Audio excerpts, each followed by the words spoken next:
Okay, hello. Welcome to episode 2. So, episode 2 is going to be about teen pregnant moms and government resources. So, that's exciting. Um, so, with pregnant teen moms, there's a lot of supportive families and parents and stuff out there. And these kids don't know that their parents and their family would be supportive of their decisions that they have made. And this is how we get dumpster babies and babies left on church stoops and such, and unaliving them in the bathrooms and stuff like that. So we need to educate our kids. If you're a supportive family, you need to educate your kids and say, you know what, we don't want kids raising kids or having kids. But if something was to happen and it wasn't planned to happen, then we will be there for you. So that way, raising awareness to let your children and your teens know that if something bad happens, I will believe you, and we will get through this together as a family. And that will help tremendously, because if they can feel that they can feel comfortable to come and talk to you and to address these concerns and these fears and stuff like that. Because when a young teen gets pregnant, come on, let's face it, they're gonna be scared. They're gonna be scared. So us drilling them and basically writing them is not gonna help them. It's gonna make situations worse, and maybe to the point where they're gonna be like taking these supplements and drugs and drinking and stuff to kind of unalive the situation, instead of being able to talk to their families and being able to get the support and guidance that they well need. So that needs to be, you know, voiced. um when people say that, oh, this never happened back in the day, it really did. You just didn't hear about it.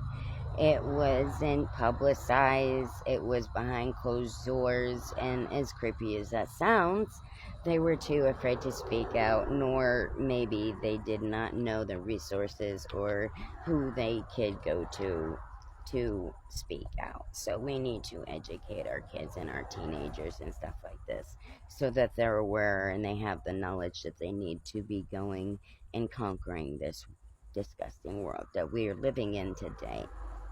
So, and that brings us to, and I apologize that my segments or my episodes are kind of short, but we're going to be having a bunch of episodes before we get into the juicy stuff. But so I want to get all these videos out here and be able to share all these content videos and stuff like that, um, which are my episodes, and then we will get into the juicies, the juicies. So, children and families. I was receiving children and families for 7 years off and on. But there's a lot of red tape. So let's run this down. You cannot have any assets. You need work history for everyone in the household. Social security numbers for all. You can't have more than one vehicle, or they'll possibly tell you to sell it for funds. And then when you sell it for funds, your food stamps will go down a little bit. And then when you run through the funds, then they'll go back up again.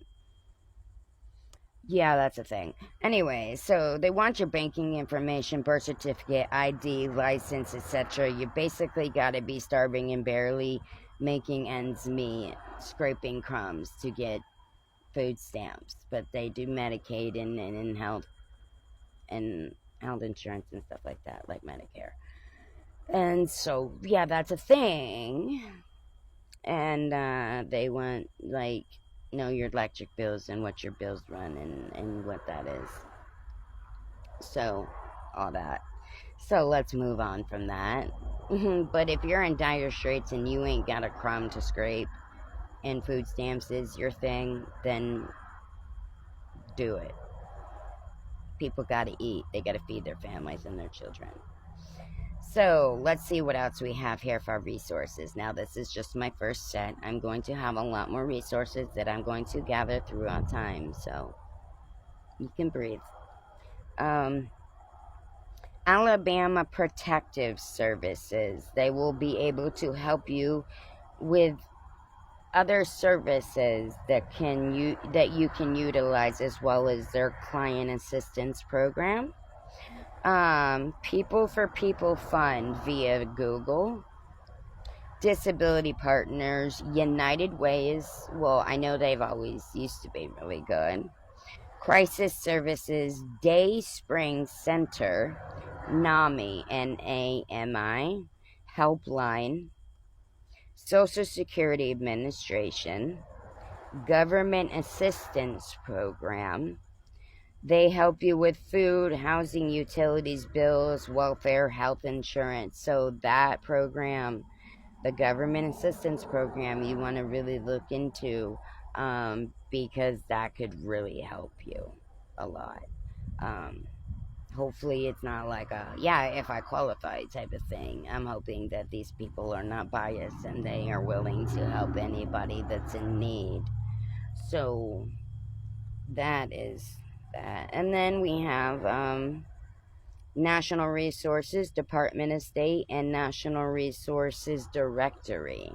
So there are some resources right there that you can check out if you need. If you're in dire straits and you're like, I gotta feed my kids, yo. Well, there you go.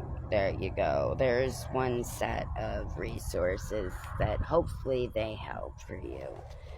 And let's keep our kids safe. Let's keep them aware. Let's keep them educated. Let's keep that knowledge in their brains.